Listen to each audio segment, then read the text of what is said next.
Hello ladies and gentlemen, Central here. Hope you guys are having a wonderful day as always. Today's video is just a recap of my vacation back in May to Tennessee. Have to say I had a fantastic time, but I am just now getting around to putting the video together.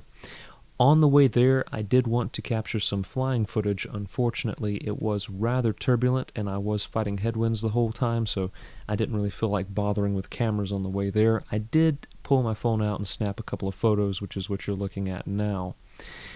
As far as what I was actually there to do, well, you saw a good bit of that in the intro. I was really interested in taking a look at some of the geomorphology, taking some pictures and video of the rivers there in the mountains, and in particular what I was interested in was looking at the potholes.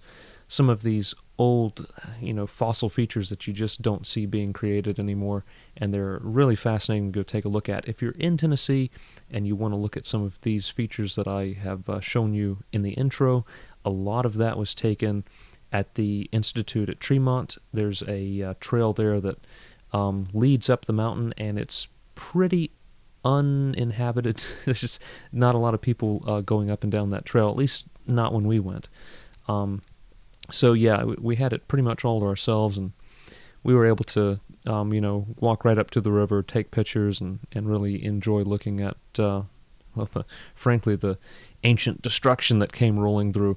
When you look at some of the boulders and the pothole formations, and just imagine the immense amount of water that had to be flowing through these valleys to create that, it's pretty insane. Anyway, that wasn't all I did while I was there. I also of course, went to some of the restaurants, enjoyed the food, and I also enjoyed going to the museum there at the Pigeon Forge Airport. And, of course, I've got those pictures coming up on screen now. Lots of interesting aircraft, lots of interesting engines. They had a lot of engines on display there. Of course, the Pratt & Whitney R2800 was featured quite heavily.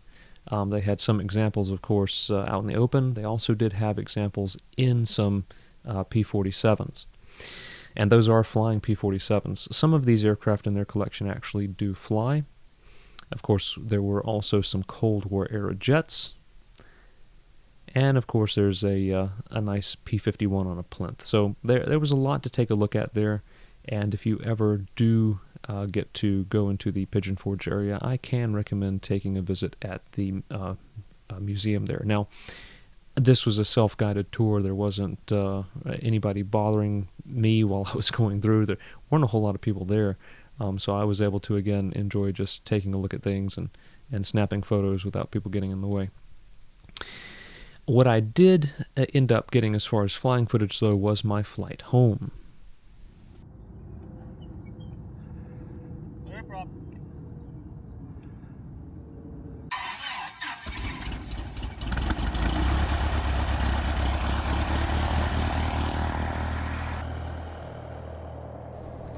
So I'd imagine this is what most of you came here to see anyway, the flying footage. So this is my departure from the Gatlinburg Pigeon Forge Airport, and as I already mentioned, they do have the Tennessee Aviation Museum co-located there at the airport. Other than that, they do have a very nice facility and a nice long runway. There are some celebrities like Dolly Parton who fly in and out of this airport because they have holdings in the area. But it is a nice airport, and it's fairly active. One thing that you will see a lot of around the airport is helicopter activity. They have a lot of helicopters, I'm assuming, for giving tours by air. There are quite a few of them, and one of them will actually be taking off as I taxi past the place where the helicopters are hangared. Before I get there, though, coming up on the left-hand side of the plane, you'll see the back side of the Tennessee Aviation Museum, and of course there's an A7 parked right here close to the taxiway. So again, coming up in the distance there will be the helicopter hangars. There are obviously people flying in and out for vacation, and of course locals, but I think primarily you're going to see a large amount of helicopters, at least compared to most other GA airports. Although the airport does stay busy, it's at least not quite as busy as McGee-Tyson, which was the other option for landing in this area. That's a Class C, so there's a little more activity there. I've got a lot more going on as far as commercial flights. So rather than go through the hassle of landing there, I decided just to land Pigeon Forge, and it was reasonably close to where I was vacationing. And you might be able to just start making it out there. The rotors spinning in the distance are where those helicopters are located. Now, I'm not all that big on helicopters, so I'm not entirely sure, but I believe this is a Robinson R-44 that's hovering here, as are most of the other helicopters parked on the ramp. And again, I don't know much about helicopters, but it looks like he's doing a good job of hovering. Surprisingly, there really wasn't much buffeting from any prop wash. I was thinking that I might encounter something taxiing past, but I did not.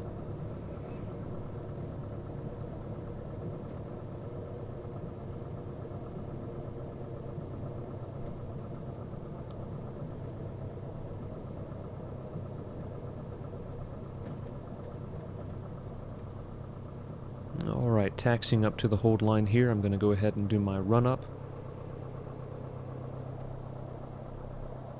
So I've enriched the mixture there. I do tend to keep the mixture pulled out a little bit while idling on the ground and taxiing, just so I don't foul up my plugs. But I've increased mixture for the run-up, so I'm going to check my mags.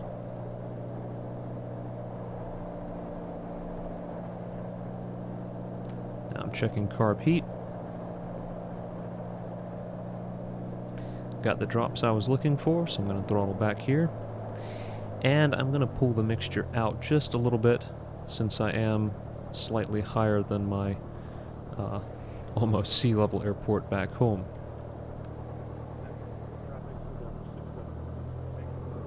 Clear left, clear right, announce my taxi, and I'm going to take the runway.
Now, departing on runway 28 did mean that I was flying away from the mountains, so that was a good thing that allowed me to get altitude before turning back toward the mountains. And really what I wanted to do was get well clear of the mountains. I climbed up to 9,500. The air was nice and smooth up there, and I got a really good tailwind. The flight back home only took like an hour and 52 minutes. It was really rather quick. Again, this is the kind of thing that if you were traveling by car, probably would be about 8 hours. So there's a big difference in time between flying and driving, especially when you got a nice tailwind. The mountains where I'm crossing here are somewhere between 5,000 and 6,000 feet. So I've got a good bit of clearance and a good bit of decision altitude if something were to go wrong. One thing that was a bit eerie is just looking down and realizing there wasn't really anywhere to put down if your engine was to quit on you. I mean, there were occasionally some farm fields, but they were in amongst the hills, and I thought they were fairly questionable. I did see some highways that looked promising, but flying over this kind of terrain, you really don't have a lot of options. So you are relying on your engine to work, and that's why I have a very good relationship with my mechanic. Now, I do believe that if I did have an issue that I could have easily set my plane down on one of those highways, and my plan was, because they do have truck runoffs on those mountain highways would be to land on the highway just before one of those emergency runoffs so that I could get off the highway as quickly as possible after landing. So I did have an option there, but ideally you don't want to have to do that. But everything ran smoothly this flight, and of course, like I said, at 9,500 I had a nice tailwind, nice glassy smooth air. Couldn't have asked for a better day for a return flight. Now, this is the first video that I'm posting with my airplane since I got it repainted, and I got mixed feelings about the paint. I like my paint scheme, and it was executed okay, but there were some issues with the paint. There was some orange peeling that happened. For those of you who aren't aware what that is, it's where you get little bumps in the paint, a little bit of overspray from the red onto the white.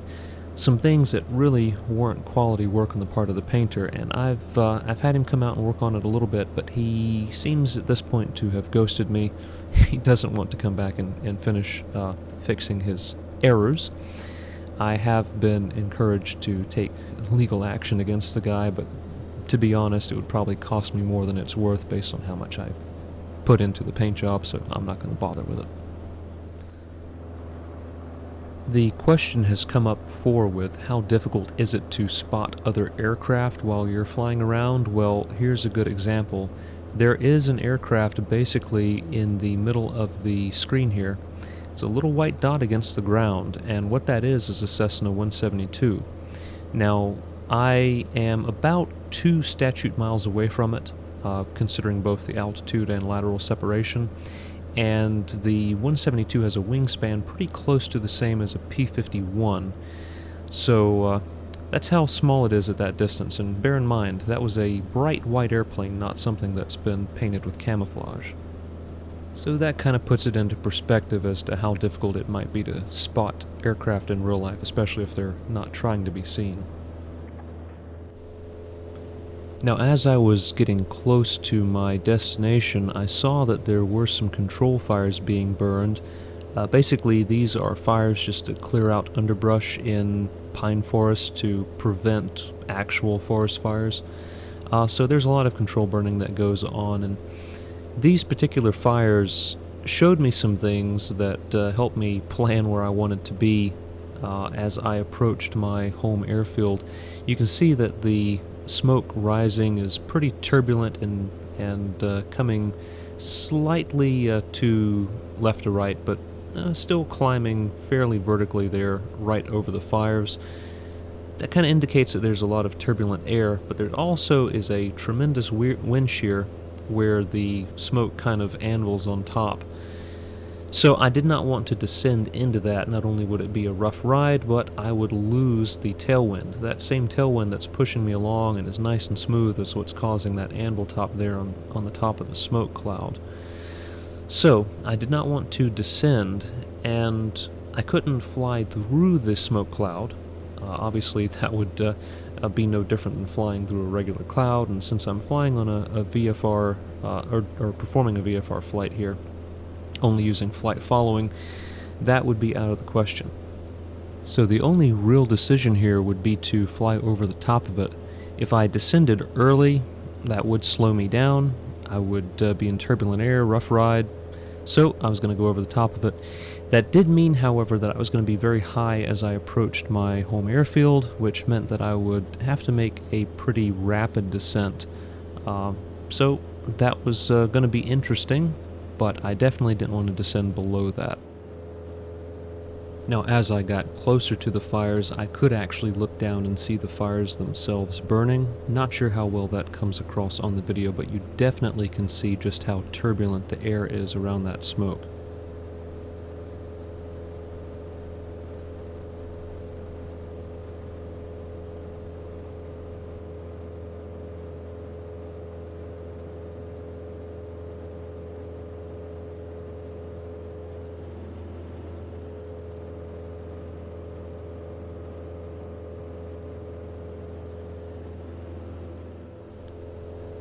So we rejoin the action here just as I end up spotting my airport.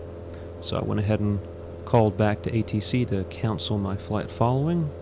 Gonna switch to VFR there, and then change frequency to the local Unicom. And this all happens pretty quickly from here. Really, this is a fairly fast descent. I'm going from 9,500 to wheels on the ground in about 8 minutes time, which is pretty quick regardless of what you're flying. But as I start to descend here, you'll notice the increase in wind sound. I end up getting to a ground speed of around 190 miles per hour, thereabouts.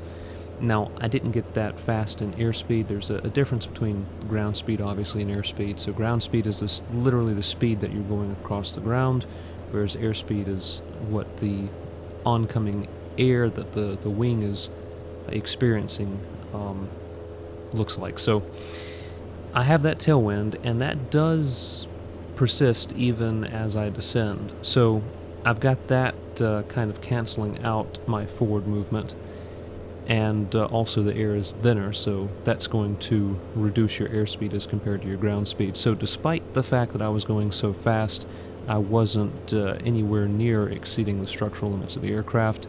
I wasn't even really exceeding maneuvering speed, despite having such a high ground speed here.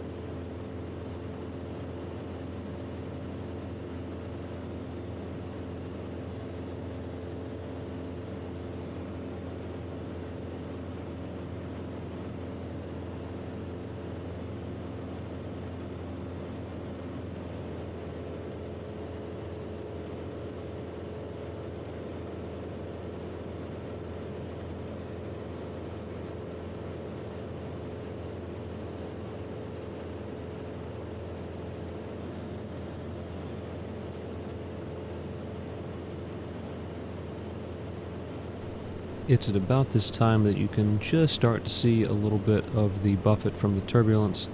As I continue to descend, it's going to get bumpier and bumpier, and that should come through on the camera footage here.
And that was quite the greaser, considering how badly I needed to use the restroom after the flight.